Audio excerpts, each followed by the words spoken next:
तो वहाँ के लोगों ने जो चोरी की है उसमें कोई दूसरा नहीं है। एक चंपत राय जी उसमें मेन हैट्रिक है, उनके द्वारा ही चोरी हुई है।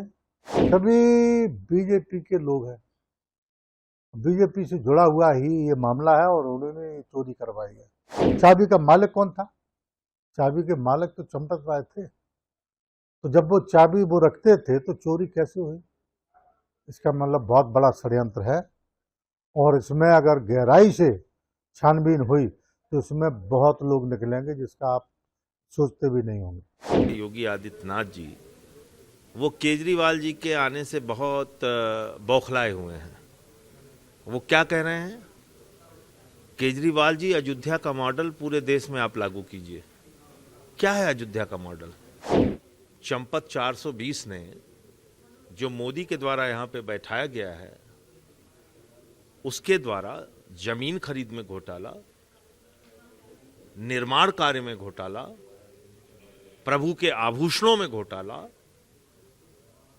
दान चढ़ावे में घोटाला, घोटाले पे घोटाला कर रहा है।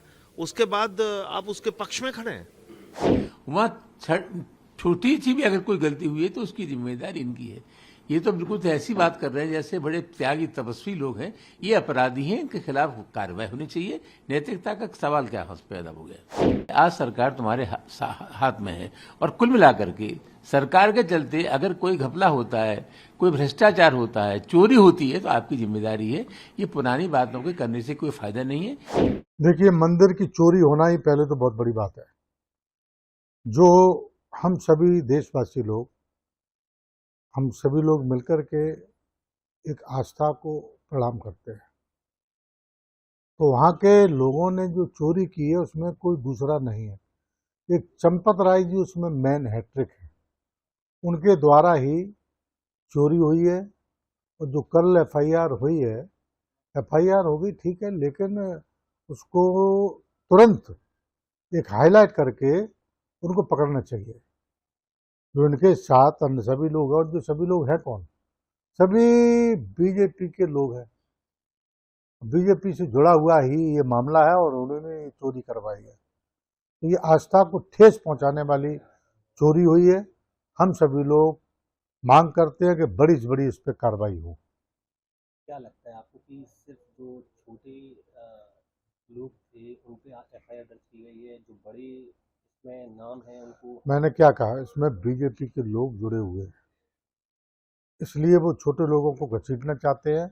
जैसे चंपत राय एंड कंपनी, ये सब चंपत राय से अकेले बैठ करके और उनको कड़े सवाल उन पर पूछे जाएं, वो सब बता देंगे कि चोरी किस पर चोरी।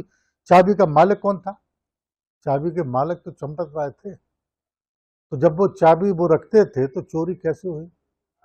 इसका मतलब बहुत बड़ा षड्यंत्र है और इसमें अगर गहराई से छानबीन हुई तो इसमें बहुत लोग निकलेंगे जिसका आप सोचते भी नहीं होंगे। नहीं, इस्तीफा देने की कोई आधिकारिक जानकारी मेरे पास नहीं है। ऐसी खबरें मीडिया में चल रही हैं, तो मुझे उसकी जानकारी नहीं है कि उन्होंने इस्तीफा दिया है कि नहीं दिया है। लेकिन ये जानकारी जरूर मिली है कि जो उत्तर प्रदेश के मुख्यमंत्री हैं योगी आदित्यनाथ जी, वो केजरीवाल जी के आने से बहुत बौखलाए हुए हैं। वो क्या कह रहे हैं? केजरीवाल जी, अयोध्या का मॉडल पूरे देश में आप लागू कीजिए। क्या है अयोध्या का मॉडल? प्रभु श्री राम के नाम पे चंदा चोरी? चंपत 420 ने जो मोदी के द्वारा यहां पे बैठाया गया है, उसके द्वारा जमीन खरीद में घोटाला, निर्माण कार्य में घोटाला, प्रभु के आभूषणों में घोटाला, दान चढ़ावे में घोटाला, घोटाले पे घोटाला कर रहा है।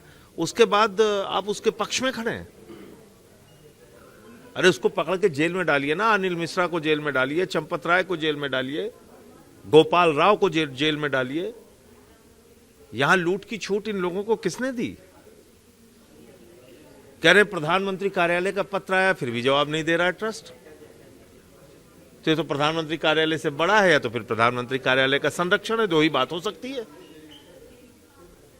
तो केजरीवाल साहब के आने के बाद कल आपने आनन फानन में एफआईआर दर्ज कर ली, 8 छोटी मछलियों को आपने गिरफ्तार कर लिया और बड़े वो लोग जिन्होंने नजूल की जमीन 24 करोड़ में खरीदी, चंपत राय, 2 करोड़ की जमीन 18.5 करोड़ में खरीदी 5 मिनट के बाद, चंपत राय, अनिल मिश्रा, ऋषिकेश उपाध्याय, इन पे कार्रवाई कब होगी? ये भी तो ट्रस्ट के मेंबर और भाजपा के मेयर रह चुके हैं। तो इसलिए ऐसे बातें करने से कुछ नहीं होगा, आप कार्रवाई करके दिखाइए। ये करोड़ों हिंदुओं की आस्था पर चोट पहुंचाने का विषय है। बड़ी श्रद्धा के साथ लोग यहां पे दान देते हैं, 72% दान में कमी आ गई, लोगों का भरोसा टूट गया। प्रभु श्री राम के प्रति भरोसा था, है और रहेगा, लेकिन ट्रस्ट के प्रति जो मोदी ने बनाया उसके प्रति भरोसा लोगों का बिल्कुल खत्म हो गया। इसीलिए अब वहां लोग चढ़ावा चढ़ाने से डर रहे हैं कि जो चोर बैठे हुए हैं वो खा जाएंगे। तो इसलिए मैं समझता हूं कि इसमें बड़े लोगों को, जो बड़े डकैत हैं, उनको बचाया जा रहा है और इसी के कारण केजरीवाल जी को टारगेट करना, उनके खिलाफ बोलना, ये सब शुरू कर दिया इन लोगों ने। मेरी समझ से परे नैतिकता क्या होती है?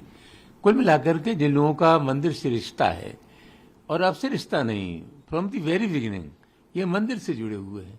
मंदिर की जो संपत्ति और चढ़ावा है वो सब इनकी देखरेख में होता था। कुल मिलाकर के वहाँ छोटी सी भी अगर कोई गलती हुई है तो उसकी जिम्मेदारी इनकी है।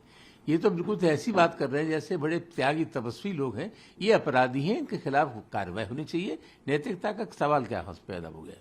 सर, बीते दिनों भी 8 लोगों के खिलाफ इसी मामले को लेकर जो FIR है वो हुई थी, लेकिन उसके पे उस पूरे मामले पे शिवसेना के जो सांसद है संजय राउत, उन्होंने कहा कि जो मुख्य गुनाहगार हैं वो अभी भी ट्रस्ट में काम कर रहे हैं, जो छोटे लोग हैं उन्हें जानबूझकर फंसाया जा रहा है, उनके खिलाफ कार्रवाई। ठीक बात है। लगता यह है कि जो असली गुनहगार हैं उनको बचाने के लिए उनके जो नौकर हैं, ड्राइवर हैं, उनको बलि का बकरा बनाया जा रहा है।